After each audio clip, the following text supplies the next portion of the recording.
आज हम करेंगे पाठ नेताजी का चश्मा। इस पाठ को हम बहुत ही इंटरेस्टिंग वे में बहुत ही मजेदार तरीके से समझने वाले हैं। और सिर्फ इतना ही नहीं, इस चैप्टर के एक्सरसाइज क्वेश्चन, इस चैप्टर के इंपॉर्टेंट क्वेश्चन और इस चैप्टर के एमसीक्यू टाइप क्वेश्चन भी हम इसी वीडियो में बात करेंगे। तो आज हमारे साथ अंत तक बने रहिएगा। तो आइए शुरू करते हैं। नमस्ते, मेरा नाम आशीष है। देखो बच्चों, इस पाठ को लिखा है स्वयं प्रकाश जी ने। स्वयं प्रकाश जी ने इस पूरे पाठ में नेताजी की मूर्ति के बारे में बताया है। बल्कि नेताजी की मूर्ति के बारे में भी नहीं, उनकी मूर्ति पर चश्मा नहीं था, चश्मे के बारे में यह जिक्र है। यानी ये पूरा पाठ उस चश्मे के बारे में है। अब नेताजी कौन? नेताजी सुभाष चंद्र बोस। सुभाष चंद्र बोस जी की जो मूर्ति लगी हुई थी एक जगह, वहां पर चश्मा नहीं था। चश्मा तो था, लेकिन कैसा चश्मा था, कहां से आया था चश्मा, किस तरह के चश्मे की बात हो रही है, ये पूरा पाठ इसी बारे में है। और अंत में ये देशभक्ति की ओर संकेत करता है। देशभक्ति के बारे में ये पूरा पाठ।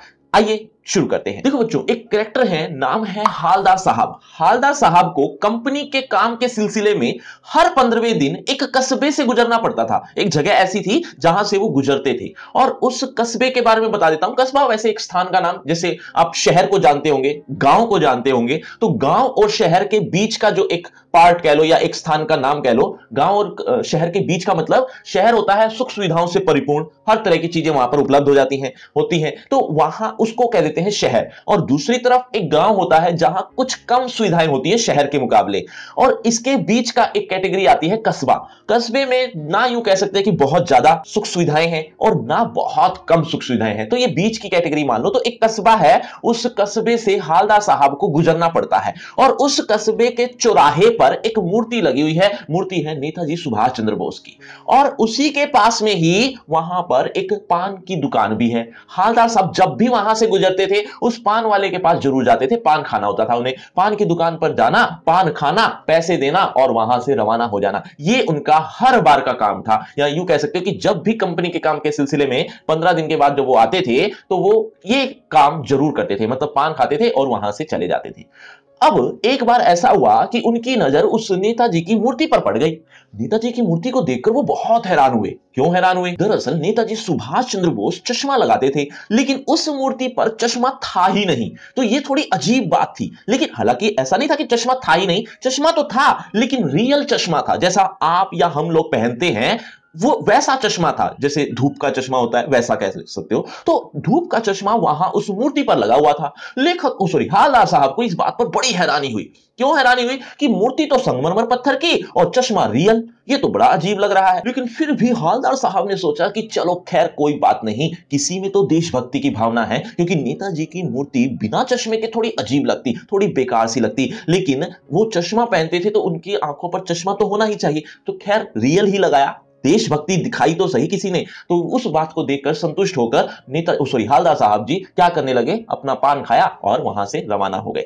बच्चों, लेखक का नाम मैंने अभी थोड़ी देर पहले ही तो बताया। एक बार जल्दी से कमेंट करके बता दो, देखना चाहता हूं कितने बच्चे बहुत ध्यान से सुन रहे हैं। अब आगे सुनो। अब हालदार साहब वहां से तो चले गए। अब 15 दिन के बाद फिर से वहां पर आना हुआ। उन्होंने जैसे ही पान खाया, पान खा के पैसे चुकते किए, उसके बाद उनकी आंखें नेताजी की मूर्ति पर चली गई। नेताजी की मूर्ति पर देखकर अब की बार वो और ज्यादा हैरान हुए। हैरान इस बात पर कि पहली बार जब मैंने चश्मा देखा था तब वो थोड़ा गोल चश्मा था, अब की बार चौकोर चश्मा है। ये कैसे? मतलब वो चश्मा बदल कैसे रहा है बार बार? तो फिर भी वो हैरानी भरी अपनी भावनाएं लेकर वो पान के पैसे चुकते किए और वहां से रवाना हो गए। अब तीसरी बार आए तो फिर से वही बात कि चश्मा बदला हुआ है, अब की बार दूसरा बल्कि तीसरा चश्मा लगा हुआ है। तो ये बात देखकर हालदार साहब की हैरानी का ठिकाना ना रहा।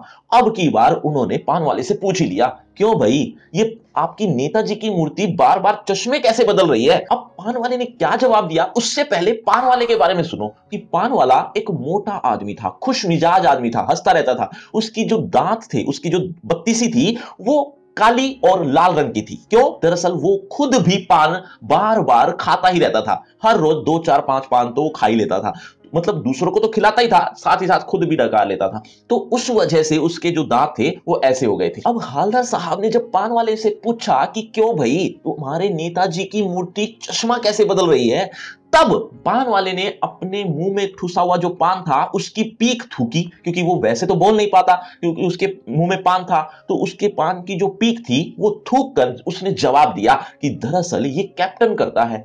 तो उस हवलदार साहब को समझ नहीं आया कि कैप्टन क्या करता है। तो उसने और थोड़ा ढंग से समझाने की कोशिश की कि मान लो कोई ग्राहक आ गया, ग्राहक को वही वाला चश्मा पसंद आ गया जो नेताजी की मूर्ति पर लगा हुआ है। तो उसने क्या किया, नेताजी की मूर्ति से चश्मा उतार कर उसको उस ग्राहक को दे दिया और अपनी तरफ से दूसरा चश्मा लगा दिया। तो अब हवलदार साहब को थोड़ी थोड़ी बात समझ में आई। उन्हें ऐसा लगा कि एक कैप्टन है जो चश्मे बेचता है और चश्मे बेचने के दौरान यानी उसकी चश्मे की दुकान है और वो जो चश्मा बेचता हुआ वो जो नेताजी की मूर्ति पर लगा हुआ चश्मा वैसा ही पसंद किसी ग्राहक को आ गया तो उसने वहां से उतार दिया, क्षमा मांगते हुए वहां से उतार दिया और अपनी तरफ से दूसरा चश्मा लगा दिया। अब ये बात सोच ही रहे थे, लेकिन हवलदार साहब के मन में एक और प्रश्न उत्पन्न हो गया कि नेताजी की मूर्ति का ओरिजिनल चश्मा कहां है। जब ये बात पान वाले से पूछी गई तो पान वाले ने हंसकर जवाब दिया कि मास्टर बनाना भूल गया। मास्टर बनाना मतलब मास्टर जो उस मूर्ति को बनाने वाला था, मूर्ति का नेताजी की मूर्ति तो बना रहा होगा लेकिन चश्मा शायद टूट गया होगा या चश्मा नहीं बना पाया होगा। इस तरह के ख्यालात हवलदार साहब के मन में आने लगे। उसके बाद अभी वो ये सोच ही रहे थे, एक और प्रश्न पूछ लिया कि दरअसल आपने कैप्टन के बारे में बताया कि कैप्टन यहां पर चश्मा लगा देता है, तो ये कैप्टन है कौन? क्या आजाद हिंद फौज का सिपाही रहा है या नेताजी का कोई साथी रहा है? इसीलिए तो लोग कैप्टन कहते हैं। तो ऐसा उन्होंने पूछना चाहा कि एक्चुअल में लोग कैप्टन क्यों कहते हैं, क्या उसका वास्तविक नाम यही है और ये एक्चुअल में कैप्टन है कौन? क्या सच में वो आजाद हिंद फौज का सिपाही रहा है? तब इस बात के पूछने पर पान वाले ने उसका बहुत मजाक बनाया। कहा, अरे साहब लंगड़ा है वो, लंगड़ा, वो क्या जाएगा फौज में, वो देखो वो आ रहा है, उससे बात कर लो, देख लो, पूछ लो क्या पूछना चाहते हो। अब ऐसा कहकर पान वाले ने जब अपनी बात खत्म की तो हवलदार साहब बहुत दुखी हुए इस बात को सोचकर कि देखो किसी में तो देशभक्ति की भावना थी, उसका मजाक बना दिया इसने, तो ये बहुत गलत था। तो इस बात को लेकर हवलदार साहब बहुत दुखी हुए। लेकिन जैसे पीछे मुड़कर देखा उसने, यानी हवलदार साहब ने, कि वो कैप्टन के बारे में उसने बताया ना कि वो देखो वो आ रहा है, तो उन्होंने जब पीछे गर्दन घुमाई तो वो और ज्यादा हैरान हो गई, हैरान इस बात को देखकर कि सच में उसका एक पैर तो था ही नहीं। वो जैसे तैसे अपने एक बांस के सहारे अपने आप को एक जगह से दूसरी जगह ले जा रहा था और उसकी कोई दुकान भी नहीं थी। वो तो फेरी लगाता है। फेरी लगाना किस तरह का, जैसे बहुत सारे चश्मे अपने पास से रख लिए और एक डंडी पर लटका लिए और उसको ले जाकर गली गली में जाकर बेचता है, वो फेरी लगाना होता है। तो इस तरह का वो काम करता है। इस बात को देखकर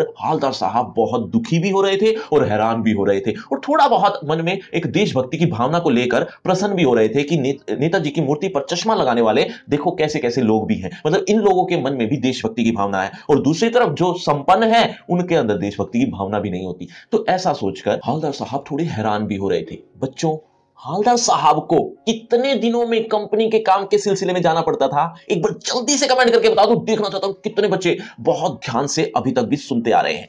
आगे सुनो। अब आगे क्या हुआ, हवलदार साहब वहां से चले गए। अब अगले 15 दिन बाद फिर से आए, वही काम, पान खाना, पैसे देना और नेताजी की मूर्ति पर बदले हुए चश्मे को देखना, क्योंकि हर बार चश्मा बदल ही जाता था। कभी गोल चश्मा होता तो कभी चौकोर, कभी धूप का चश्मा, कभी गोगो चश्मा, पता नहीं किस तरह के अलग अलग तरह के चश्मे वो हवलदार साहब उनकी आंखों पर देख रहे थे। और यही प्रोसेस काफी टाइम तक चलता ही रहा, लगभग 2 साल तक वो यही प्रोसेस करते रहे, मतलब देखते रहे। अब 2 साल कुछ इस तरह से बार बार वो इसी तरह से वो देखते रहे बदलते हुए चश्मे को। अब की बार जब वो आए, 2 साल हो गए हैं बदलते हुए चश्मे को देखते रहे हैं, अब की बार जब वो आए हैं तो देखा नेताजी की मूर्ति पर चश्मा ही नहीं है, मतलब कैसा भी चश्मा नहीं है, रियल चश्मा भी नहीं है और वैसा तो था भी नहीं। तो वो थोड़े हैरान हुए। उन्होंने सोचा पान वाले से पूछता हूं क्या बात, आज क्या हुआ। तो पान वाले के पास जाने की सोची, इतने में सामने देखा कि दुकान ही बंद है और सिर्फ पान वाले की नहीं, आसपास कई लोगों की दुकान बंद थी। हवलदार साहब थोड़ा हैरान होते हुए वहां से चले गए, जीप में बैठे और अपने रवाना हो गए। अब अगली बार जब 15 दिन के बाद फिर से एक चक्कर लगा तो इस बार पान की दुकान बंद थी, नेताजी की मूर्ति पर चश्मा तब भी नहीं था। हवलदार साहब हैरान भरी नजरों से फिर से देखा और अब की बार पान वाले से पूछ ही लिया कि क्यों भाई, आज क्या बात, नेताजी की मूर्ति पर चश्मा क्यों नहीं है। तब पान वाला थोड़ा दुखी हो गया, दुखी होकर अपनी आंखों से आंसू पोंछते हुए क्या कहा कि कैप्टन मर गया। ये बात सुनकर हवलदार साहब बहुत दुखी हो गए कि कैप्टन मर गया है, इतना देशभक्त, इतनी बड़ी देशभक्ति की भावना लिए हुए था वो, उसकी मृत्यु हो गई। इस बात को सोचकर बहुत दुखी हुए। दुखी होते हुए पान के पैसे चुकाए और वहां से जीप पर बैठकर रवाना हो गए। अब काफी टाइम बीत गया, काफी टाइम का मतलब 15-20 दिन और बीत गए। 15-20 दिन बाद फिर से वहां से रवाना हुए, यानी वहां से गुजर रहे थे। गुजरने से पहले ही ख्याल आया कि मूर्ति पर आंखों पर चश्मा नहीं होगा, आंखों पर चश्मा नहीं होगा तो दुख होगा। इसीलिए ड्राइवर को क्या कहा, ड्राइवर साहब ऐसा करना, आज पान नहीं खाएंगे, आज कस्बे में भी नहीं रुकेंगे, आज एक काम करते हैं, आज आगे बहुत ज्यादा काम करना है इसीलिए सीधे ही चले जाएंगे, तो आज रोकना मत। अब ये बात ड्राइवर ने सुन ली, ठीक है वैसा ही कर उसने किया या करने लगे। लेकिन हालदार साहब जब उस कस्बे से गुजर रहे थे तो मानव का स्वभाव ही है क्या कि जिस चीज के लिए इंसान को मना किया जाए ना वो काम जरूर करता है। मतलब अगर आपको भी ये कहा जाए कि आपको ऊपर की तरफ नहीं देखना तो एक बार तो आपका मन करेगा, देखोगे ही कि आखिर मना क्यों किया जा रहा है ऊपर देखने से। तो वो बात हालदार साहब के लिए भी हो गई। मतलब उन्होंने ये सोचा था कि आज वहां पर नहीं देखेंगे, लेकिन हुआ ये कि जैसे ही कस्बा आया और उस मूर्ति के पास वो पहुंचे, वो उनकी जीप पहुंची तो ना चाहते हुए भी उनकी नजरें उस मूर्ति पर चली गई। और जैसे ही मूर्ति पर गई तो ड्राइवर को चीख कर रोकने के लिए कहा कि रोको। और जीप अभी अच्छे से रुकी भी नहीं थी कि उससे पहले ही वो चलती गाड़ी में से ही उतर गए और उतरते हुए वहां पर जाकर अटेंशन में खड़े हो गए। अटेंशन में कौन, किसके सामने? नेताजी की मूर्ति के सामने अटेंशन में खड़े होकर उनके मन में एक अजीब से भाव आ रहे थे। क्या देखकर? दरअसल वहां पर चश्मा लगा हुआ था। और चश्मा कैसा? सरकंडे से बना हुआ चश्मा। सरकंडा एक तरह की घास होती है, सरकंडे से बना हुआ चश्मा उन्होंने, अक्सर बच्चे खेल खेल में वैसी चीजें बना दिया करते हैं। तो वो चश्मा जब देखा तो हालदार साहब भावुक हो गए, इमोशनल हो गए। ये सोचकर कि आजकल के बच्चों में भी देशभक्ति की भावना है, ये सोचकर हालदार साहब भावुक हो जाते हैं और यहां पर पाठ खत्म होता है। लेकिन आप सोच रहे होंगे कि सर अगर इस पाठ की लाइन बाय लाइन एक्सप्लेनेशन मिल जाए तो मजा आ जाए। तो बच्चों ये भी आपको मिलेगी। और इतना ही नहीं, इसके साथ साथ इसी चैप्टर के इंपोर्टेंट क्वेश्चन, एक्सरसाइज क्वेश्चन और एमसीक्यू टाइप क्वेश्चन, ये 4 चीजें ऐसी हैं जो अभी आपको देखनी बाकी हैं। तो आपको ये चीजें मिलेंगी कहां? लिंक दिया है डिस्क्रिप्शन बॉक्स में, लिंक का नाम रखा है free crash course for 10th class. आपको ये लिंक सबसे ऊपर मिल जाएगा डिस्क्रिप्शन बॉक्स में। कुछ इस तरह से ये आप जो 4 चीजें देखना चाहेंगे वो कुछ एक ही पेज पर, एक ही जगह पर देखने को मिल जाएगी, तो उस लिंक को जरूर देखना। लेकिन इन चारों चीजों को पढ़ने से पहले आपका होगा एक छोटा सा टेस्ट इसी टॉपिक से रिलेटेड। और इस टॉपिक को अगर आप अच्छे से समझ चुके हो तो देखें जरा किसने कितना पढ़ा। पहला प्रश्न आपकी स्क्रीन पर ये रहा, हालदार साहब कस्बे में क्यों रुकते थे? बच्चों हर प्रश्न के बाद आपको 5 सेकंड मिलेंगे आंसर देने के लिए। आप अपना आंसर कमेंट करते रहना एंड मैं देखना चाहता हूं किसके कितने आंसर ठीक हुए। हालदार साहब कस्बे में क्यों रुकते थे? आपके ऑप्शन आपकी स्क्रीन पर ये रहे, आराम करने के लिए, बी पान खाने के लिए, सी किसी से मिलने के लिए, ऑप्शन डी कंपनी के काम के लिए। 5 4 3 2 1 0 सही उत्तर है ऑप्शन बी पान खाने के लिए। चलिए बच्चों अगले प्रश्न की तरफ। अगला प्रश्न, सुभाष चंद्र बोस की प्रतिमा किस वस्तु की बनी थी? आपके ऑप्शन ए लोहे की, बी संगमरमर की, सी मिट्टी की, डी कांसे की। 5 4 3 2 1 0 सही उत्तर है ऑप्शन बी संगमरमर की। चलिए बच्चों अगले प्रश्न की तरफ। अगला प्रश्न, सुभाष चंद्र बोस की प्रतिमा में क्या कमी रह गई थी? आपके ऑप्शन, टोपी नहीं थी, बी चश्मा नहीं था, सी प्रतिमा की ऊंचाई कम थी और डी रंग उचित नहीं था। प्रतिमा का मतलब होता है मूर्ति। अब आपके लिए आसान सा प्रश्न था, 5 सेकंड है, 5 4 3 2 1 0 सही उत्तर है ऑप्शन बी। चलिए बच्चों अगले प्रश्न की तरफ। अगला प्रश्न, अंतिम बार हालदार साहब ने नेताजी की मूर्ति पर कौन सा चश्मा देखा था? आपके ऑप्शन, ए सोने का चश्मा, बी लोहे का चश्मा, सी प्लास्टिक का और डी सरकंडे का बना चश्मा। 5 4 3 2 1 0 सही उत्तर है ऑप्शन डी। तो बच्चों ये है आपका रिपोर्ट कार्ड, ध्यान से देख लीजिए, पढ़ लीजिए। और हाँ, आपके टोटल मार्क्स कितने हैं ये कमेंट करना मत भूलना। और आपकी क्लास से रिलेटेड एक फ्री क्रैश कोर्स आ गया जो कि बिल्कुल फ्री है, लिंक आपको डिस्क्रिप्शन बॉक्स में सबसे ऊपर मिल जाएगा। इस लिंक में आपको A to Z सिलेबस आपकी क्लास से रिलेटेड एक ही पेज पर देखने को मिल जाएगा। आपको कहीं भी भटकने की जरूरत नहीं पड़ेगी, तो वो जरूर देखना लिंक। और अगर आप मुझसे पर्सनल बातचीत करनी है तो सभी सोशल मीडिया के लिंक डिस्क्रिप्शन बॉक्स में है, आ जाइए बातचीत करते हैं। शुक्रिया, धन्यवाद।